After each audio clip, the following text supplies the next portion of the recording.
Good morning friends. हम लोग number system पढ़ रहे हैं। नंबर सिस्टम में इसके पहले वाले सेशन में हम लोगों ने बहुत कुछ सीखा है। भाजकों की संख्या निकालने के लिए सीखे थे मेन रूप से। रेकरिंग भी पढ़ चुके हैं, लेकिन रेकरिंग में एक पॉइंट हम छोड़ चुके थे, है ना। उसको भी हम डिस्कस करेंगे, अगले पॉइंट में हम डिस्कस करेंगे। लेकिन आज हम यहाँ सीखेंगे रिमाइंडर, है ना। रिमाइंडर मतलब शेषफल ज्ञात करना। इसको रिमाइंडर थ्योरम भी आप कह सकते हैं। तो इसमें दो तरह का बात होता है कि दो तरह से क्वेश्चन पूछता है ना। तो दोनों तरह का क्वेश्चन कैसे है और कैसे हमको ज्ञात करना है ना। चूंकि हमको भाजकों की संख्या ज्ञात करने के लिए सिखा दिया गया है और उसके बाद का प्रोसेस है, तो जो है हम भाजकों की संख्या भी सिखाए हैं और उसके बाद नंबर कैसे ज्ञात करना है उसको भी सिखाए हैं। तो उसी में अब रिमाइंडर थ्योरम बच रहा है कि रिमाइंडर मतलब शेषफल ज्ञात करने के लिए। तो शेषफल ज्ञात करने के लिए बहुत है, दो तीन फॉर्मेट है, जिसको मैं यहाँ पे दो फॉर्मेट की बात जो है हम यहाँ पे करेंगे, है ना। तो पहला फॉर्मेट है, हम टाइप 1 में लिखेंगे, टाइप 1 की बात करेंगे,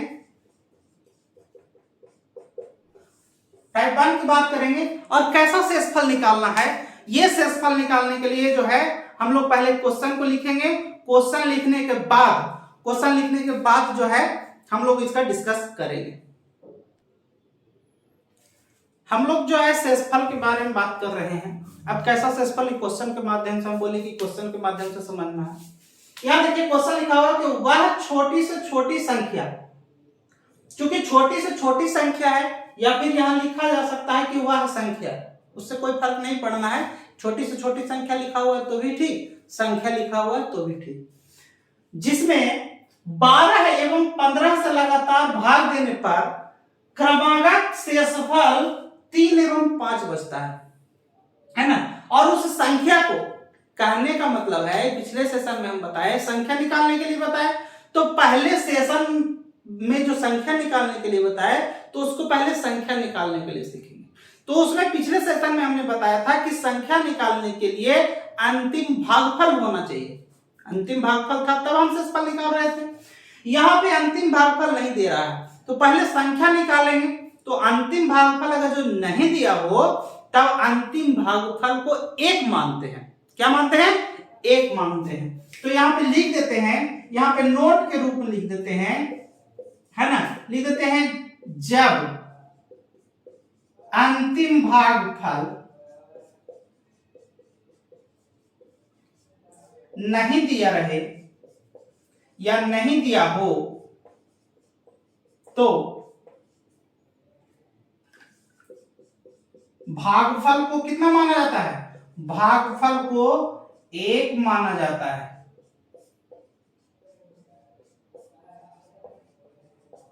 भागफल को 1 माना जाता है। अब क्या करना है, आपको संख्या निकालना है। तो संख्या निकालने के लिए हम क्या बोले थे?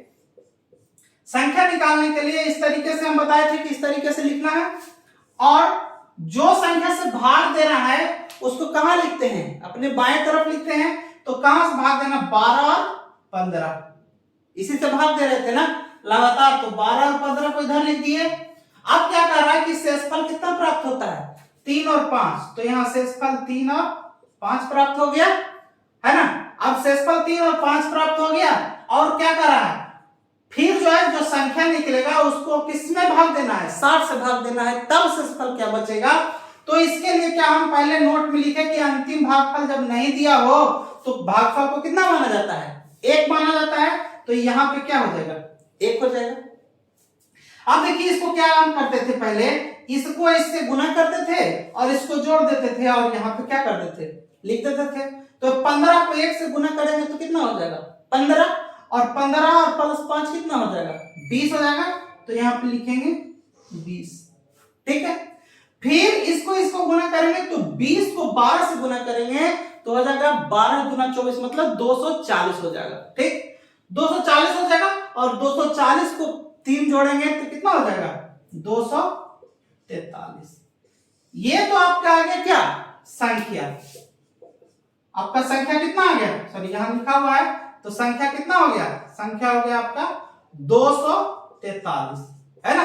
आधा काम आपका हो गया। अब क्या कह रहा है कि संख्या प्राप्त कर, छोटी से छोटी संख्या प्राप्त कर लेना था, और कह रहा है कि यदि ये संख्या जो प्राप्त हुआ, कह रहा है यदि उस संख्या को 60 से भाग दिया जाए, तो 60 से भाग दिया जाए तो शेषफल क्या प्राप्त होगा, तो यहाँ पे लिख देंगे 243 और भागा 60, है ना। तो यहां से हम भाग दे देंगे 243 में 60 से भाग देंगे 4 मरतबा, है ना, कितना हो जाएगा 240, यहाँ 3 में से 0 हो गया 3, ये खत्म हो जाएगा, ये खत्म हो जाएगा, मतलब शेषफल कितना बचेगा, है ना। तो यहाँ पे हम लोग क्या लिख देंगे, शेषफल बराबर कितना हो जाएगा हमारा 3, यही हमारा क्या हो जाएगा आंसर हो जाएगा, है ना।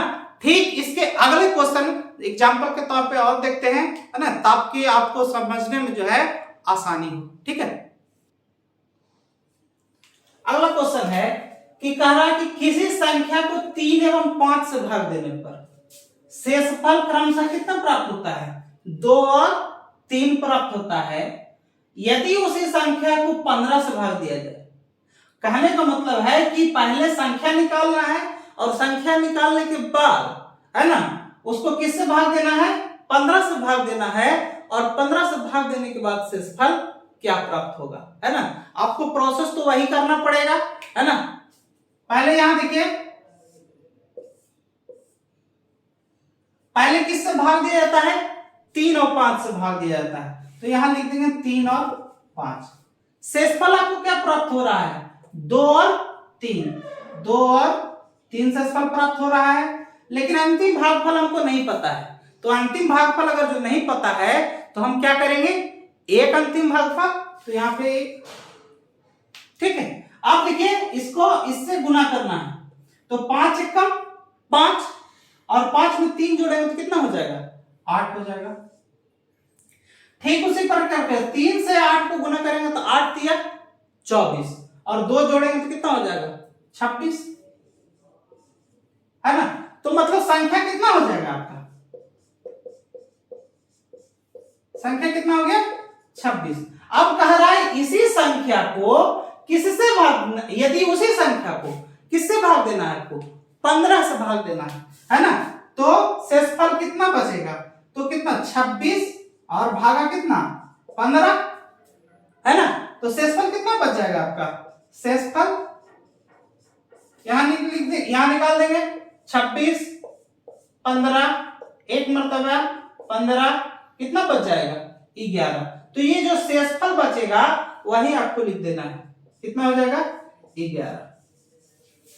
ये क्वेश्चन पूछे गए हैं एनटीपीसी में, एनटीपीसी प्रीलिम्स में जो है, ये 2019 वाला जो नोटिफिकेशन नंबर है जिसका एग्जाम आपको 2020 में हुआ है, वो पूछा गया है, इसमें 21 में जो है पूछा गया है, इसलिए यहाँ पे हम इस क्वेश्चन को डिस्कस कर रहे हैं। और इसका एक और पैटर्न है जिसको हम टाइप 2 बोलेंगे, उसको अब हम समझते हैं। अगला क्वेश्चन जो है हम टाइप 2 लिखे हैं यहाँ पे, है ना। क्वेश्चन लिखा हुआ है कि किसी संख्या को 119 से भाग देने पर शेषफल 35 प्राप्त होता है, तो उस संख्या को 17 से भाग देने पर शेषफल क्या प्राप्त होता है। इस तरह का क्वेश्चन जो है एग्जाम में पूछा गया है, और इससे रिलेटेड, है ना, इससे रिलेटेड जो है और भी क्वेश्चन पूछेगा, पूछा भी है। कैसे पूछा है ना, इसको हम आगे क्वेश्चन में दिखाएंगे, लेकिन पहले इस तरह का जब क्वेश्चन आता है तो लोग, है ना, जल्दी बना लेते हैं। कैसे बना लेते हैं, इसको बनाने का तरीका है कि कह रहा है किसी संख्या को 119 से भाग दिया जाए, है ना। संख्या हमको पता नहीं है, लेकिन किससे भाग दिया जाए, 119 से भाग दिया जाए, है ना। तो हम 119 से भाग दे रहे हैं, किसी संख्या में भाग दे रहे हैं, मतलब ये नंबर होगा, और रिमाइंडर मतलब शेषफल कितना प्राप्त होता है, 35 प्राप्त होता है, शेषफल 35 प्राप्त होता है, इसको हम यहां लिख दिए, है ना। अब क्या कह रहा है कि उसी संख्या को 17 से भाग देना चाहिए, 17 से भाग देना चाहिए, नंबर क्या है वो नहीं पता है ना। उसके बाद जो है शेषफल क्या बचेगा, ठीक। जाहिर सी बात है, ये रिमाइंडर यहां नंबर की कंपेयर कर रहा है, तो दोनों जगह नंबर सेम ही होगा, इसमें तो कोई डाउट नहीं है।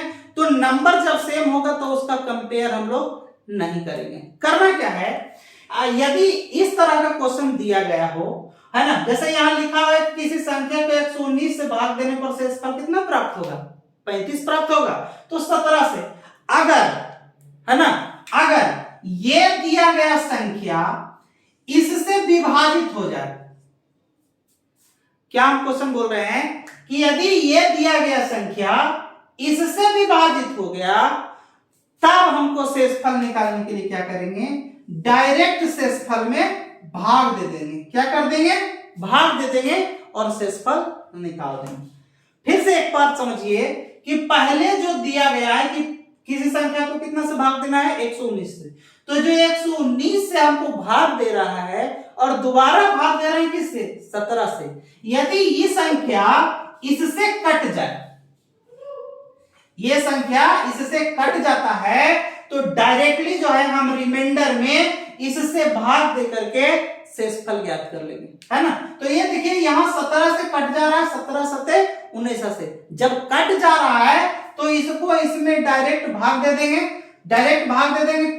तो 35 में 17 से भाग दे देंगे, कितना हो जाएगा शेषफल, है ना, 35 भागा कितना 17, तो शेषफल कितना बचेगा, इसमें शेषफल बच जाएगा 1। शेषफल कितना बच जाएगा, 1। लेकिन ये क्वेश्चन अब यदा कदा मतलब कभी कभी पूछता है ना। जो क्वेश्चन पूछता है, आवाज पूछने का तरीका है, वो मैं क्वेश्चन आपको बोर्ड पे दिखाता हूं। जो क्वेश्चन एग्जाम में पूछता है वो ये पूछता है, करा किसी संख्या को 118 से भाग देने पर शेषफल 13 प्राप्त होता है ना। कोई कह रहा है कि किसी संख्या को 118 से भाग देने पर शेषफल कितना प्राप्त होता है, 13 प्राप्त होता है। यदि, है ना, उसी संख्या को कितने से भाग दिया जाए, 15 से भाग दे दिया जाए, तो शेषफल कितना प्राप्त होगा, है ना, उसके बारे में पूछा है। तो पहले क्या है, इसके पहले जो बताए उस मेथड पे लोग मार देते हैं, है ना। यह 118 है, यहाँ शेषफल 13 है, यहाँ इसको किससे भाग दे रहे हैं, 15 को, तो ये तो ऑलरेडी 13 है, 13 में 15 से भाग दे देंगे।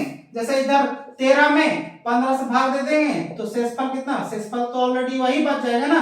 शेषफल जो पहले नहीं अगर जो कट रहा है तो शेषफल वही रह जाएगा, तो शेषफल वही रह जाएगा, जो कि आंसर गलत है, ये होगा ही नहीं, है ना। तो क्वेश्चन इस तरह के पूछे जाते हैं। क्वेश्चन जो है आपको, है ना, पिछले वाले तरीके जो ओल्ड पैटर्न है वो पहले पूछा करता था, अब वो ऐसा नहीं पूछता है। यदा कदा कभी कभार पूछ दे, वैसा कोई जरूरी नहीं है कि मतलब नहीं पूछेगा, कभी कभी पूछ भी सकता है। लेकिन जो अब मोस्टली क्वेश्चन बनते हैं यहां से बनते हैं, तो यहां से क्वेश्चन आपको हमको समझना पड़ेगा कि कैसे बनाना है ना। करना कुछ नहीं है, आपको वही प्रोसेस से काम करना है, प्रोसेस आपको वही रहेगा, है ना। जैसे कह रहा है कि किसी संख्या को किससे भाग देना है, 118 से भाग देना है, तो पहले आपको संख्या निकालना पड़ेगा।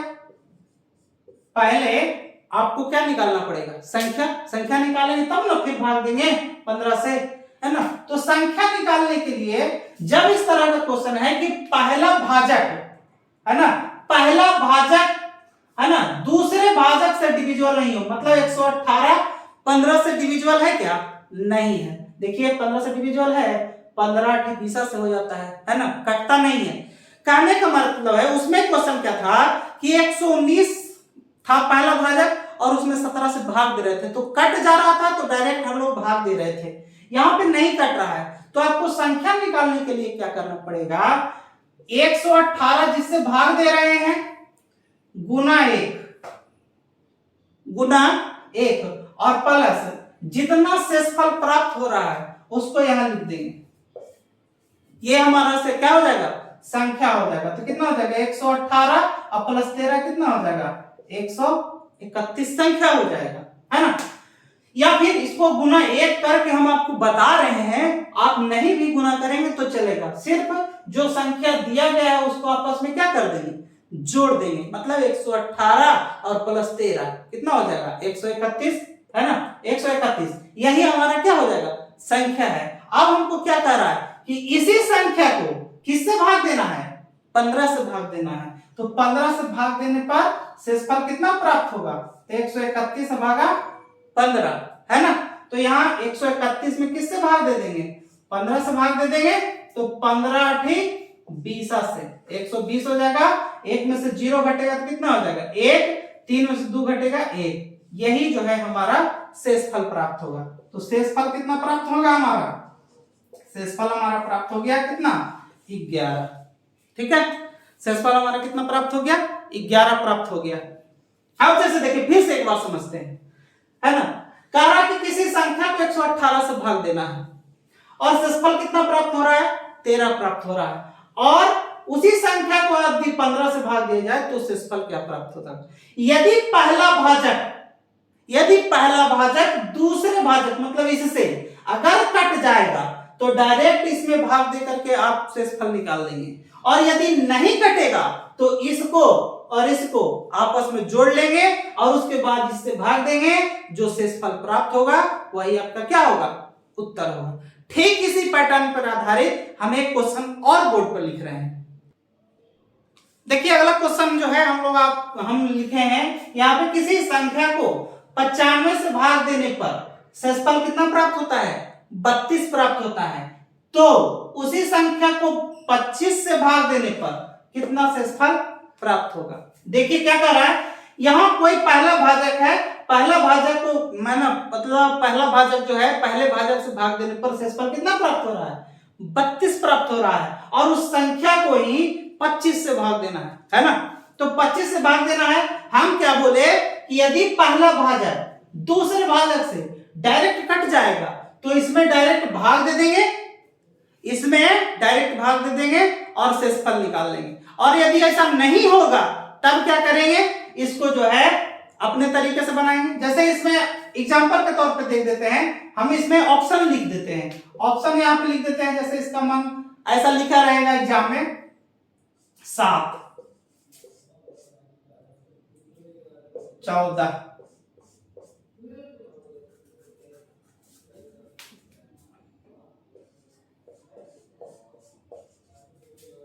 बच्चे क्या गलती करते हैं, बच्चे या हमारे दोस्त लोग क्या गलती करते हैं, क्योंकि मैं भी प्रिपरेशन क्षेत्र में हूं इसलिए दोस्त भी कह सकता हूं, बच्चा भी कह सकता हूं, क्योंकि हमारे से छोटे भाई बंधु भी होंगे तो इसको भी हम कह सकते हैं।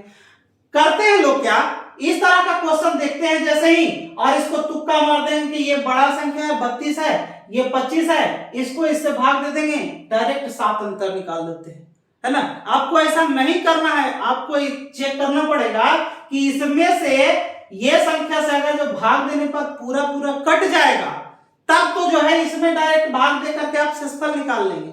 लेकिन यदि आप नहीं कटेगा, अगर नहीं कटेगा तो क्या करेंगे, इसमें से आप भाग दे करके नहीं निकाल सकते हैं। जैसे कुछ लोग इसको आंसर मार सकते हैं, ये है ना, क्योंकि हम इसके पहले मेथड बता चुके हैं तो थोड़ा सा जो है सही हो सकता है, लेकिन अमूमन मान के चलिए कि 90% लोग यही काम करते हैं कि इससे डायरेक्ट भाग दे देते हैं, इसको चेक करने का सोचते भी नहीं है। यहाँ तक कि पढ़े लिखे लोग जो इसको पढ़ चुके हैं वो भी क्या करते हैं, जब सेट प्रैक्टिस होता है ना तो इसको जो है देख करके अनदेख के मार देते हैं। लेकिन आपको ऐसा नहीं करना है ना।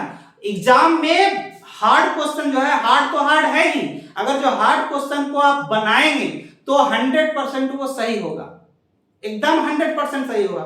लेकिन हल्का क्वेश्चन जो है माइनर मिस्टेक के चलते गलती हो जाता है, और हमको माइनर मिस्टेक नहीं करना है ना। यहां पर देखिए अब क्या कर रहे हैं कि ये दोनों भागफल तो हो नहीं रहा है, दोनों कट नहीं रहा है, तो करना क्या है, आपको पहले क्या निकालना है, संख्या निकालना है।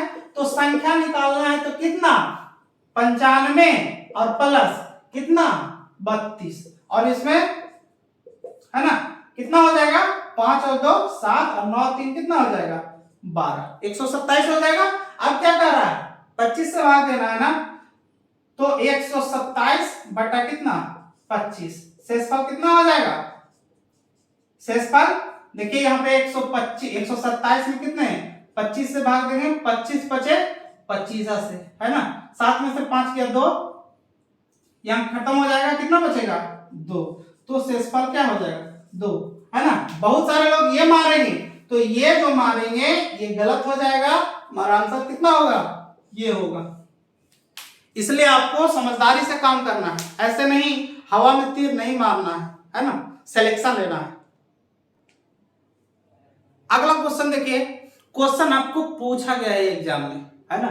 यहाँ पे हमें तो अच्छे तरीके से याद नहीं है कि कौन सा शिफ्ट में कब पूछा गया है, है ना, इसलिए यहाँ डेट मेंशन नहीं किया हूं, लेकिन एक बात तो पक्का है, ये पूछा गया है, ये कंफर्म मान लीजिए। क्वेश्चन लिखा हुआ है कि किसी संख्या को 92 से भाग देने पर शेषफल कितना प्राप्त होता है, 5 प्राप्त होता है। यदि उसी संख्या के 5 गुने को 23 से भाग दिया जाए तो शेषफल क्या प्राप्त होगा। इसमें एक बात ध्यान में रखना है, कभी भी पहला भाजक दूसरे भाजक से 100% कटेगा। जब इस तरह का क्वेश्चन रहेगा तो पहला भाजक दूसरे भाजक से हमेशा कटेगा, ये तय मान के चलिएगा, है ना। ऐसा नहीं है कि नहीं कटेगा। अगर जो दिमाग में ये चल रहा होगा कि नहीं ऐसा रहेगा तो ऐसे क्वेश्चन बनेगा ही नहीं, है ना। तो हमको क्या कह रहा है, क्वेश्चन कह रहा है कि किसी संख्या, कोई मान लिया संख्या है और उसको 92 से भाग दे रहे हैं तो शेषफल कितना प्राप्त हो रहा है, 5 प्राप्त हो रहा है, मतलब रिमाइंडर। नंबर क्या है वो हमको नहीं पता है, लेकिन नंबर से जो भाग दे रहे हैं वो पता है ना। भाग देने पर ये कोई नंबर है, इसको आप भाग दे रहे हैं तो कितना प्राप्त हो रहा है, रिमाइंडर आपको कितना हो रहा है, 5 प्राप्त हो रहा है। तो कह रहा है कि इसी संख्या को किससे भाग दिया जाए, 23 से भाग दिया जाए। नंबर तो वही रहेगा ना, नंबर में कोई चेंजिंग नहीं है। अब कह रहा है कि इसी संख्या के 5 गुने को, तो जाहिर सी बात है अगर जो इस संख्या को 5 से गुना करेंगे, वो संख्या 92 से कट रहा है तो ये भी तो 5 गुना हो जाएगा। अरे जैसे आजकल जैसे कहता है कि सैलरी बढ़ गया, तो सैलरी बढ़ गया तो महंगाई भी तो बढ़ रहा है ना। अरे महंगाई बढ़ रहा है तो सैलरी बढ़ रहा है ना। एक दूसरे से, अब महंगाई बढ़ेगा नहीं तो गवर्नमेंट क्यों सैलरी बढ़ाएगी, नहीं बढ़ाएगी ना। ठीक उसी प्रकार से ये नंबर दिया गया है, नंबर को 92 से भाग दे रहे हैं तो कितना शेषफल प्राप्त हो रहा है, 5 प्राप्त हो रहा है। इसी संख्या के 5 गुने को, तो अगर ये संख्या 5 से गुना हो जाएगा, अगर ये संख्या 5 से गुना हो गया, है ना, सॉरी ये नहीं संख्या कह रहा ना, ये संख्या 5 से गुना हो जाएगा तो ये भी तो 5 से गुना हो जाएगा।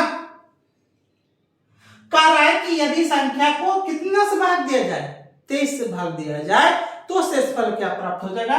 तो ये तो इससे 5 गुना हो गया। अब देखिए ये वाला संख्या हम बोले कि हमेशा कटेगा, हमेशा कटेगा। इस तरह के क्वेश्चन में ये संख्या जो है इससे हमेशा कटेगा, और जब कटेगा तो आप शेषफल जो 5 गुना हो गया है उसी में भाग देकर के आप क्या निकाल सकते हैं, शेषफल निकाल सकते हैं। तो ये जो है कितना हो गया, 25। 5 का गुना के लिए 5 गुना था ना, तो 5 गुना 5 किया तो कितना हो गया, 25। अब इसको इससे डायरेक्ट आप क्या कर सकते हैं, भाग दे सकते हैं, और जब भाग देंगे तो शेषफल प्राप्त होगा। तो शेषफल कितना प्राप्त होगा, शेषफल आपको प्राप्त करना है तो कितना हो जाएगा, 25 में से 23 से भाग दे देंगे, 25 में 23 से भाग दे देंगे तो कितना हो जाएगा शेषफल, शेषफल दो हो जाएगा। यहाँ देखिए 25 भागा 23 है ना, एक मर्तबे और 2 बच जाएगा शेषफल। तो ये हमारा शेषफल निकल जाएगा 2। ये मतलब इस टाइप का क्वेश्चन जो है एग्जाम में पूछा जाएगा, है ना। टीसीएस का कोई भरोसा नहीं है, टीसीएस ही एग्जाम ले रहा है, तो कब कौन सा क्वेश्चन आएगा कोई नहीं जान सकता है। और एक बात हमेशा ध्यान में रखिएगा, नंबर सिस्टम बहुत ही इंपॉर्टेंट है आपके लिए, है ना। थ्योरी वाला क्वेश्चन कम आजकल पूछ रहा है, नंबर सिस्टम जितना आपका कैलकुलेशन ज्यादा होगा उतना आप फास्ट काम करेंगे और क्वेश्चन को ज्यादा बना ले पाएंगे, है ना। ऐसा नहीं है कि क्वेश्चन जो है बहुत टफ देता है, बहुत टफ नहीं देता, थोड़ा घुमाता है क्वेश्चन को, है ना। तो घुमाने के क्रम में क्या है, आपको अच्छे से उस क्वेश्चन को क्या करना है, बनाना है, ताकि जो है आपका कोई क्वेश्चन सॉल्यूशन अच्छे से हो सके, है ना। तो आज के सेशन में इतना ही। हमने बोला था कि एक ग्रुप डी का वीडियो बनाऊंगा, उसको ऑलरेडी मैंने पहले डाल चुका हुआ, मतलब यूट्यूब पे डाला हुआ है, और आगे का सेशन भी आने वाला है ना। तो आज के लिए बस इतना ही, फिर मिलते हैं अगले वीडियो में। धन्यवाद।